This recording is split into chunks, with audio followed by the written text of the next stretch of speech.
नमस्कार, ANB news देख रहे हैं आप और मैं हूं आपके साथ हितेंद्र। अपने उत्तराखंड में आप सभी का स्वागत है। बुलेटिन का आगाज करेंगे। उत्तराखंड के सीएम तीरथ सिंह रावत ने पद्मश्री प्रीतम भरतवान को बधाई दी है। दरअसल भरतवान को केंद्र सरकार ने एक अभियान के लिए ब्रांड एम्बेसडर बनाया है और जिस पर सीएम रावत ने ट्वीट करते हुए लिखा है कि पद्मश्री प्रीतम भरतवान को क्षय रोग को पूरे देश से समाप्त किए जाने के उद्देश्य से केंद्र सरकार और स्वास्थ्य मंत्रालय की ओर से संचालित टीबी हारेगा देश जीतेगा अभियान का ब्रांड एम्बेसडर बनाए जाने पर हार्दिक शुभकामनाएं। मुझे पूर्ण विश्वास है कि देशव्यापी क्षय रोग उन्मूलन कार्यक्रम से आपके जुड़ने से देश को क्षय रोग से मुक्त करने में अवश्य सफलता मिलेगी।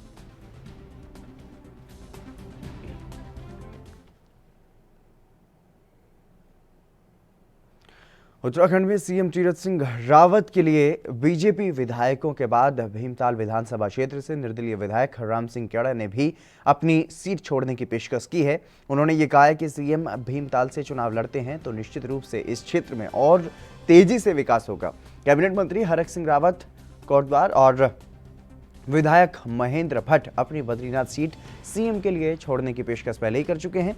प्रदेश सरकार में नेतृत्व परिवर्तन के बाद पौड़ी गढ़वाल सीट से सांसद तीरथ सिंह रावत की सीएम पद पर ताजपोशी हुई है। नियमानुसार अब उन्हें 6 महीने के भीतर विधानसभा की सदस्यता भी लेनी है और सीएम के लिए उपयुक्त सीट को लेकर के पार्टी में चर्चा शुरू हो गई है। अभी तक तीरथ रावत के लिए बीजेपी विधायक सीट छोड़ने की पेशकश कर रहे थे और अब तीरथ के सीएम पद के शपथ ग्रहण के दिन ही बद्रीनाथ से बीजेपी विधायक महेंद्र भट्ट उनके लिए अपनी सीट खाली करने की बात कह चुके हैं और इसके बाद कैबिनेट मंत्री हरक सिंह रावत ने भी एक कदम आगे बढ़ाते हुए सीधे आला कमान के सामने ही इस तरह की पेशकश की थी। उन्होंने ये कहा कि मुख्यमंत्री के लिए वो अपनी कोटद्वार विधानसभा सीट छोड़ने के लिए तैयार हैं। इसके साथ ही उन्होंने पौड़ी गढ़वाल संसदीय सीट से चुनाव लड़ने की इच्छा भी जाहिर की। हरिद्वार में कुंभ के शाही स्नान के दिन श्रद्धालु शहर के एक कोने से दूसरे कोने तक आवाजाही नहीं कर सकेंगे। स्नान के लिए आने वाले श्रद्धालुओं को पार्किंग के पास से वहां पर घाटों पर गंगा स्नान करवाया जाएगा और इसके लिए बैरागी द्वीप के सामने 2 किलोमीटर लंबा अस्थायी घाट बनाने की तैयारी भी अब शुरू कर दी गई है। आगामी 12 और 14 अप्रैल को होने वाले शाही स्नान के मद्देनजर 5 दिन के लिए यह व्यवस्था की जा रही है और इन 5 दिनों में चमगादड़ टापू और दीनदयाल उपाध्याय पार्किंग जो है वो बंद रहेगी और भीड़ प्रबंधन को देखते हुए पुलिस ने व्यवस्था बनाई है कि यात्रियों को शहर के एक कोने से दूसरे कोने तक नहीं जाने दिया जाएगा। दिल्ली से हरिद्वार आने वाले यात्रियों को वाया लक्सर बैरागी कैंप होते हुए दक्षद्वीप के पास बनी पार्किंग में वहां पर ले जाया जाएगा और इनको यहीं से स्नान करके वापस भेज दिया जाएगा। चिड़ियापुर की ओर से आने वाले श्रद्धालुओं को गौरी शंकर पार्किंग में आगे नहीं जाने दिया जाएगा और दून की ओर से आने वाले श्रद्धालुओं को सप्त ऋषि पर स्नान करवाया जाएगा। तो इस तरीके से हरिद्वार में जिस तरीके से अब महाकुंभ की तैयारियां जो हैं वो चल रही है और उसको लेकर के अलग अलग तरीके से जो व्यवस्था है वो बनाई जा रही है और कुंभ मेले के लिए अब ये व्यवस्था जो है वो बनाई गई है। और लगातार अगर बात की जाए कोरोना महामारी की, क्योंकि जिस तरीके से कोरोना महामारी का प्रकोप लगातार बढ़ रहा है और उसको लेकर के एक तरफ ये कहा गया था सीएम तीरथ सिंह रावत की तरफ से कि कोरोना की रिपोर्ट जो है वो लेकर के आनी कुंभ में ज़रूरी नहीं है, लेकिन अब उसके बारे में भी कोर्ट की तरफ से ये फैसला जो है सरकार का पलट दिया गया है और अब कोरोना की रिपोर्ट भी अनिवार्य कर दी गई है। इसके साथ ही ये भी कहा गया है कि अगर कोरोना की रिपोर्ट नहीं है तो वैक्सीनेशन की रिपोर्ट, अगर वैक्सीन नहीं लगवाई है किसी भी श्रद्धालु ने तो उसके पास कोरोना की नेगेटिव रिपोर्ट जो है वो होना ज़रूरी है। लेकिन अब इसके लिए हरिद्वार में जो आयोजित होना है कुंभ मेला, जिसके लिए तैयारियां लगातार चल रही है और अभी तक ये कहा जा रहा था कि किसी भी जांच की ज़रूरत नहीं है, लेकिन केंद्रीय स्वास्थ्य मंत्रालय की तरफ से भी इस मामले पर गंभीरता से ये कहा गया था और जो संदेश है वो राज्य सरकार तक पहुंचाया गया था कि सख्ती बरतने की ज़रूरत है, जिसको लेकर के अब नई गाइडलाइन जो है वो जारी की जाएंगी और इसके मुताबिक 72 घंटे पहले तक की कोविड-19 नेगेटिव रिपोर्ट आप ले सकते हैं। वैक्सीनेशन रिपोर्ट लेकर के जाना अब अनिवार्य होगा कुंभ में और मुख्य सचिव ओम प्रकाश ने ये कहा है कि कुंभ के दौरान राज्य और केंद्र की गाइडलाइन का पूरी तरह से पालन किया जाएगा। उन्होंने ये भी बताया है कि इसको लेकर के उच्च न्यायालय के स्पष्ट आदेश हैं और साथ ही उन्होंने ये भी कहा है कि आज या कल कुंभ को लेकर के एसओपी भी जारी कर दी जाएगी। हरिद्वार कुंभ को लेकर के केंद्र के राज्य ही केंद्र के साथ ही राज्य सरकार किसी भी तरह की कोताही नहीं बरतना चाहती और कुंभ मेले के दौरान देश के विभिन्न राज्यों से बड़ी संख्या में श्रद्धालुओं के आने की संभावना है। कोरोना वायरस संक्रमण के बीच होने जा रहे कुंभ को लेकर के राज्य सरकार इंतजामों में जुटी हुई है। बढ़ते संक्रमण को देखते हुए कुंभ मेला क्षेत्र में आने से 72 घंटे पहले तक की अवधि की नेगेटिव RT-PCR रिपोर्ट लाना जरूरी होगी।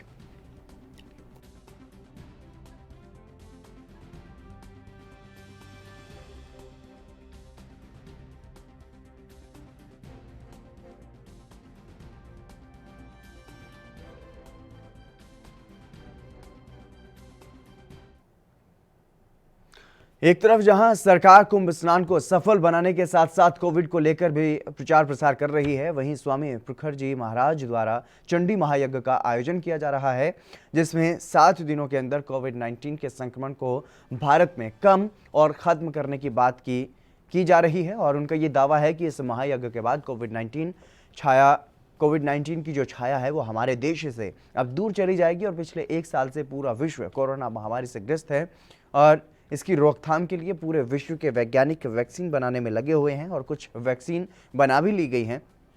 वहीं अब कुंभ नगरी हरिद्वार में धार्मिक अनुष्ठान की सहायता से कोरोना जैसी बीमारी को दूर भगाने के लिए ईश्वर की आराधना की जा रही है और कुंभ 2021 में कोरोना का प्रभाव हर जगह देखने को अब मिल रहा है। काल कोरोना काल गया है, जिसके कारण हिंदुस्तान सहित संपूर्ण विश्व त्रस्त रहा है, भयभीत रहा है। धीरे धीरे कोरोना का दौर समाप्ति की ओर जा रहा था। इतने में 15 दिन से फिर दोबारा कोरोना का सेकंड टर्म 1 वर्ष बाद चालू हो गया। पहले भी मार्च में फरवरी में चालू हुआ था, यह भी फरवरी में दोबारा चालू हो गया। जब ये सेकंड टर्म चालू हुआ कोरोना का, तो दिमाग में बड़ा उथल पुथल चिंता का विषय बन गया। सभी के लिए चिंता का विषय था। भाई 1 वर्ष हिंदुस्तान की आर्थिक स्थिति, पढ़ाई लिखाई की स्थिति सब कैसे जर्जर हो गया। दोबारा भी यदि यही स्थिति उत्पन्न हो जाएगा तो निपटना बड़ा मुश्किल हो जाएगा। तो आध्यात्मिक दृष्टि से विचार करनी चाहिए। इस पर बड़ा गंभीरता से विचार किया गया। काशी के विद्वान लोग बैठ करके विचार किए, धर्मशास्त्र के विद्वान निर्णय लिए एक यज्ञ होना चाहिए, कोरोना नाशक चंडी महायज्ञ। उससे ये सब समाप्त होगा और उससे जो आध्यात्मिक ऊर्जा उत्पन्न होगा, उस ऊर्जा के प्रभाव से हिंदुस्तान निश्चित रूप से कोरोना मुक्त होगा। और कोरोना के रोकथाम के लिए शासन को, वैज्ञानिकों को, डॉक्टरों को जो प्रयास ये लोग कर रहे हैं, उस प्रयास में उनको बल मिलेगा। और इस यज्ञ के द्वारा जो ताकतवर आध्यात्मिक ऊर्जा उत्पन्न होगा, वो वायुमंडल में व्याप्त होकर के यज्ञशाला के धुआं वो आकाश मंडल में व्याप्त होगा, कोरोना के वायरस को खत्म करेगा। यहाँ एक बहुत बड़ा प्रयोग हो रहा है। 80 ब्राह्मण इसमें उत्तराखंड के पूर्व मुख्यमंत्री और कांग्रेस के राष्ट्रीय महासचिव हरीश रावत ने यह कहा कि होली बुराई पर अच्छाई की जीत का पर्व है। यह पर्व उमंग और उल्लास का संचार करने के साथ ही समाज में भाईचारे की भावना को भी बल देता है। उन्होंने ये कहा कि उत्तराखंड की होली के कई रंग और रूप हैं। पूर्व मुख्यमंत्री हरीश रावत ने सुभाष रोड स्थित एक होली मिलन समारोह में कार्यक्रम में वहां पर शिरकत की और इस कार्यक्रम में विभिन्न राजनीतिक, सांस्कृतिक और सामाजिक संगठनों के लोग शामिल हुए। हरीश रावत ने सभी को अपने हाथ से चंदन का टीका लगा करके होली की बधाई दी। इसके बाद उन्होंने ये कहा कि उत्तराखंड एक कौमी गुलदस्ता है जिसमें कई रंगों के फूल खिलते हैं। हमें 4 धाम, नानक मत्ता, गोलजू देवता, माँ गंगा, माँ पूर्णागिरी, द्रोणागिरी, मनसा देवी, चंडी देवी, पिरान कलियर, हेमकुंड साहिब, सरकंडा देवी और इन तमाम देवी देवताओं के जो हैं आशीर्वाद प्राप्त होते हैं। तो लगातार जिस तरीके से अलग अलग जगहों पर होली मिलन समारोह का आयोजन अब किया जाने लगा है और उसी को लेकर के अब उत्तराखंड में भी होली के रंग जो है वो देखने को मिल रहे हैं। एक ऐसे ही होली मिलन समारोह कार्यक्रम का आयोजन किया गया जिसमें उत्तराखंड के पूर्व मुख्यमंत्री और कांग्रेस के वरिष्ठ नेता हरीश रावत ने इस कार्यक्रम में शिरकत की और चंदन का टीका लगा करके सभी को होली की बधाई दी। इसके अलावा जो तमाम लोग वहां पर मौजूद थे वो रंग बिरंगे रंगों में लीन दिखाई दिए और सभी को रंग लगा करके होली की बधाई जो है वो दी गई है। होली मिलन समारोह जैसे कार्यक्रम अब देखने को मिल रहे हैं।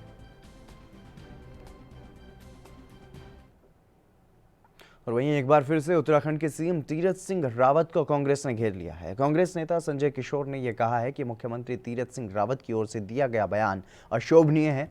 मुख्यमंत्री का बच्चों पर दिया गया ये बयान आपदा पीड़ितों के जख्मों पर नमक छिड़कने के समान है। उन्होंने कहा कि कोरोना जैसी महामारी में आम आदमी का जीना जो है वो मुश्किल हो गया है और वहीं मुख्यमंत्री ने उन पर राशन बेचने का आरोप लगा करके निंदनीय कार्य किया है। उन्होंने ये कहा है कि सूबे के मुख्यमंत्री की ओर से 2 बच्चे पैदा करने की बजाय 20 बच्चे पैदा करने के बयान से गरीबों का मजाक उड़ाने का काम किया गया है। विकास नगर दौरे पर आए मुख्यमंत्री ने विकास से जुड़ी हुई कोई भी बात नहीं की और इससे यह स्पष्ट हो चुका है कि विकास नगर का विकास भारतीय जनता पार्टी की सरकार आने के बाद पूर्ण रूप से रुक चुका है। कांग्रेस नेता ने यह भी दावा किया है कि वर्तमान बीजेपी सरकार दिशाहीन है, जिसके विकास का कोई विजन नहीं है।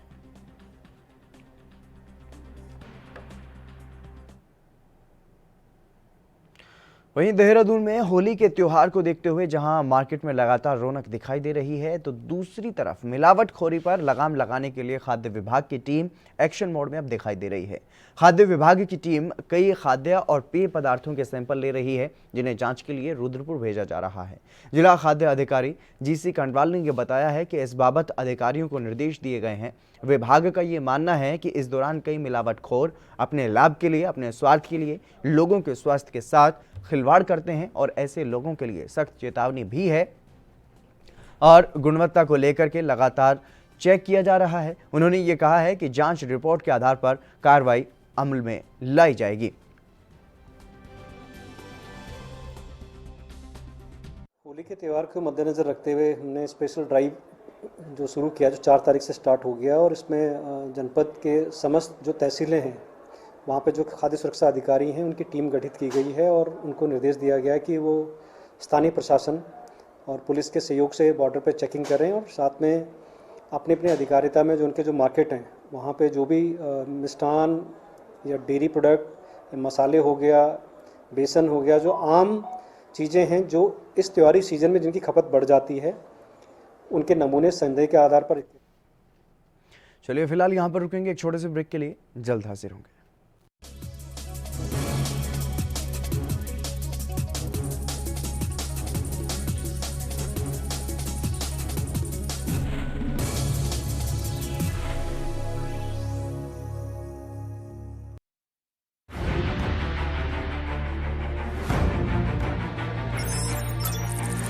खबर चाहे सियासत की हो या सरकार की, खबर चाहे भ्रष्टाचार की हो या गुनहगार की, दिन भर में क्या रहा देश जगत का हाल, किस मुद्दे ने बनाई किसकी सरकार, रखते हैं हम सब पर नजर, पहुंचाते हैं हम हर खबर। हम हैं ANB न्यूज। क्या आप दुबले पतले कमजोर हैं? आपकी सेहत नहीं बनती, भूख कम लगती है, वजन नहीं बढ़ता? दरअसल मेन बात खाना पीना खाना नहीं है, मेन बात है खाया पिया लगना। और अगर खाया पिया लगेगा ही नहीं तो सेहत बनेगी कैसे? इसलिए हमारी संस्था सन्यासी आयुर्वेदा ने एक ऐसी दवा बनाई है जो कि आपके पाचन तंत्र को, आपके लीवर सिस्टम को ठीक करने का काम करती है, ताकि आप जो भी खाएं उसका पूरे का पूरा निचोड़ आपके शरीर को लगे, आपकी भूख बढ़े, खाया पिया सही से लगे, नया खून बने, हड्डियों में जान आए, वजन बढ़े, ताकत बढ़े, चेहरे पर नूर आए और आप मोटे तगड़े खूबसूरत पर्सनैलिटी के मालिक बन जाएं। यह दवा पूरी तरह से आयुर्वेदिक होती है। इसका शरीर पर कोई भी साइड इफेक्ट, कोई भी नुकसान या दुष्प्रभाव नहीं होता। लड़के लड़कियां दोनों इसका इस्तेमाल कर सकते हैं और पहले 15 दिन के अंदर ही आपको इसका असर महसूस हो जाएगा। सिर्फ 650 रुपए की पूरे 1 महीने की दवा होती है और आप इसे घर बैठे 01145454545 पर फोन करके दवा मंगवा सकते हैं।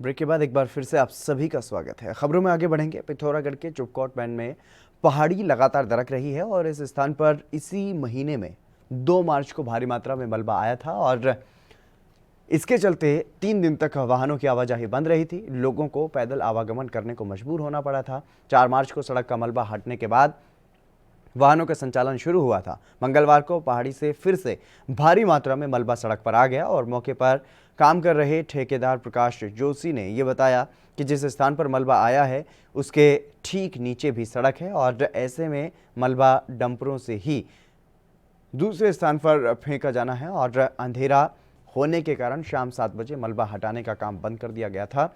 उन्होंने बताया कि बुधवार की सुबह सड़क खुल जाएगी और चुपकोट बैंड में मलबा आने से बीजेपी के प्रदेश अध्यक्ष मदन कौशिक को भी चंपावत जाने के लिए 500 मीटर पैदल चल करके नीचे सड़क से होकर के जाना पड़ा।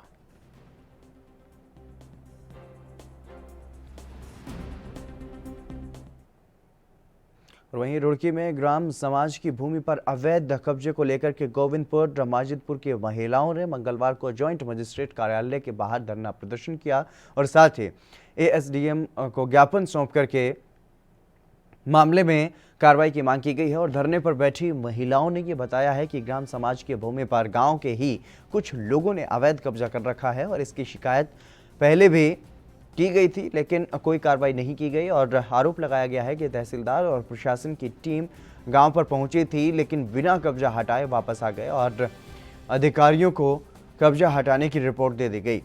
महिलाओं ने यह कहा है कि गांव में झगड़े का माहौल बना हुआ है और वहीं इस मामले पर एसडीएम पूर्ण सिंह राणा का ये कहना है कि मामले के लिए टीम का गठन कर दिया गया है, जांच करवाई जाएगी और अगर शिकायत सही मिलती है तो कार्रवाई भी की जाएगी।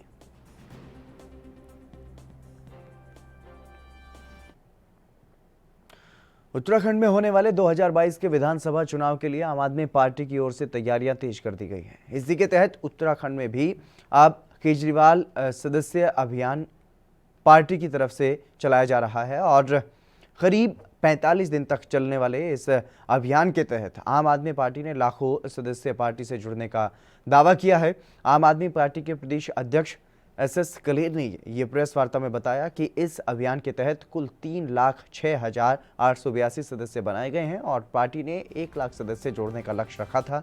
1 फरवरी को दिल्ली के उप मुख्यमंत्री मनीष सिसोदिया ने अभियान की शुरुआत की थी।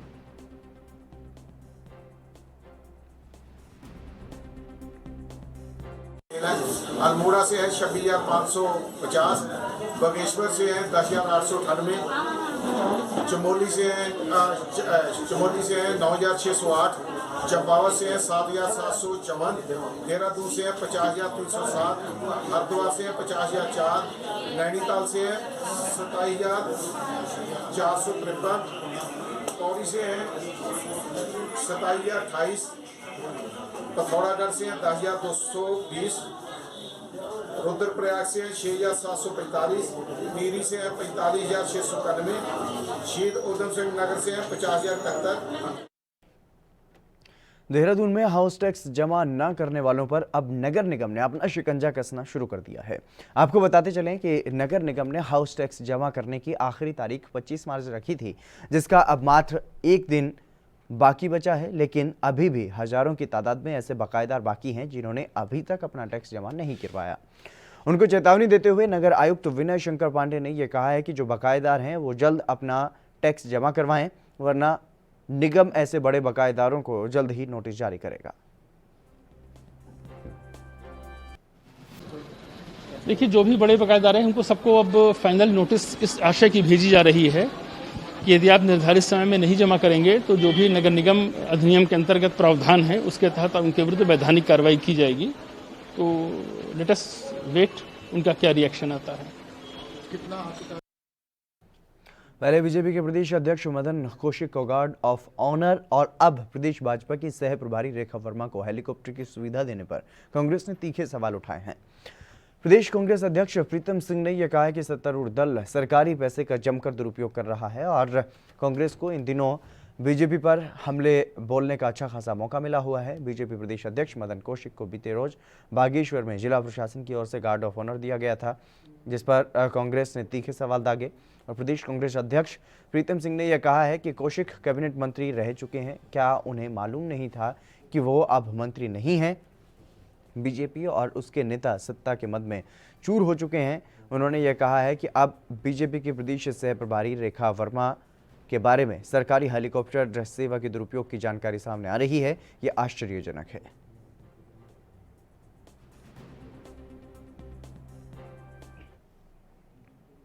क्षय रोग को पूरे देश में समाप्त किया जा सके, इसके लिए केंद्र सरकार और स्वास्थ्य मंत्रालय की तरफ से संचालित टीबी हारेगा देश जीतेगा अभियान के ब्रांड एम्बेसडर गायक पद्मश्री प्रीतम भरतवाण होंगे। और ये जानकारी देहरादून के मुख्य चिकित्सा अधिकारी डॉक्टर अनूप कुमार डिमरी ने पत्रकार वार्ता में दी।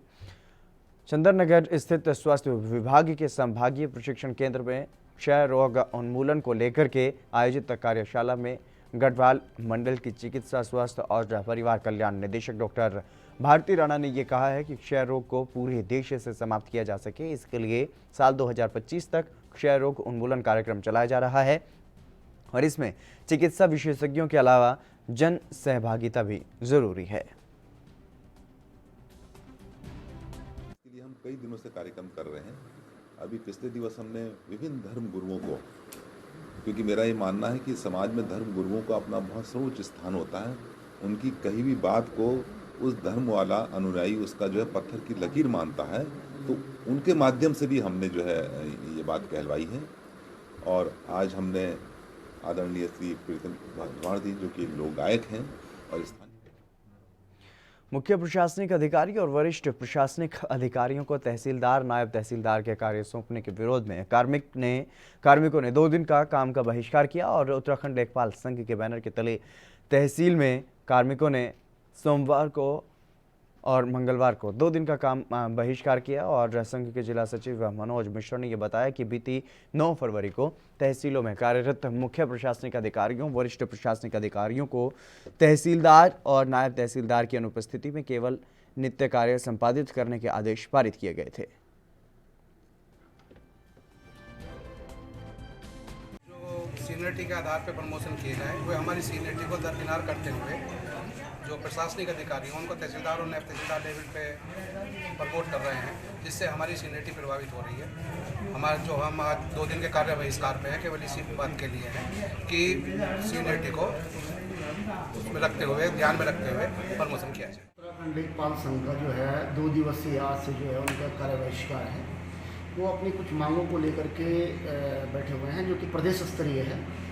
इसमें हम लोग जो है जो उनके स्तर के काम है फिलहाल वो तो प्रभावित हो ही रहे हैं, लेकिन जो हमारे लेवल पे हो सकते हैं तहसीलदार यहाँ पर हैं और हमें क्योंकि पूरे देश के साथ साथ उत्तराखंड में भी होली के त्यौहार को लेकर के लोगों में उत्साह दिखाई देना शुरू हो चुका है, लेकिन इस बार बाजारों में कोरोना काल का असर साफ देखने को मिल रहा है, क्योंकि बाजारों में रौनक नहीं है। दुकानदारों की माने तो कोरोना काल के चलते पहले ही दुकानदारों का लाखों रुपए का नुकसान हो चुका है। दुकानदारों का यह कहना है कि पहले के मुकाबले इस बार करीब 40% कम बिक्री हुई है और वहीं दुकानदारों को उम्मीद है जिस प्रकार मौसम में गर्मी शुरू हो गई है और उसको देखते हुए होली का त्यौहार धूमधाम से मनेगा और दुकानदारों के गुलाल पिचकारी सभी बिक जाएंगे, ऐसी दुकानदारों को उम्मीद है।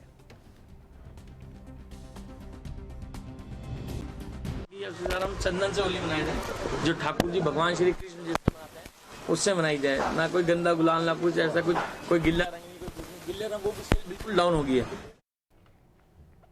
सीमांत जिले पिथौरागढ़ में अष्टमी पर्व पर चीर बंधन के साथ खड़ी होली शुरू हो गई है और पिथौरागढ़ नगर और हाट कालिका मंदिर में चीर बंधन हुआ।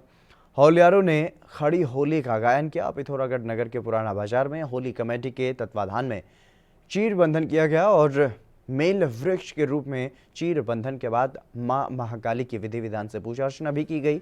होलियारों ने भगवान गणेश का ध्यान करते हुए होली पर्व को विघ्न बाधाओं से दूर रहने का आह्वान किया और उधर गंगोली हाट कालिका मंदिर में भी विधि विधान से चीर बांधी गई और दूर दराज के गांवों से पहुंचे लोगों ने मां महाकाली की पूजा अर्चना की और होली गायन किया। बता दें कि शक्ति परंपरा की होलियों में अष्टमी पर्व पर और वैष्णवी परंपरा की होलियों में एकादशी को चीर बांधी जाती है। इस होली का प्रारंभ जहाँ तक मेरा अपना अनुभव है 1832 में इसकी स्थापना हुई है और इस होली को हम हाट कालिका की। चलिए, आपने उत्तराखंड में बस इतना ही। आप बने रहिए ANB न्यूज़ के साथ।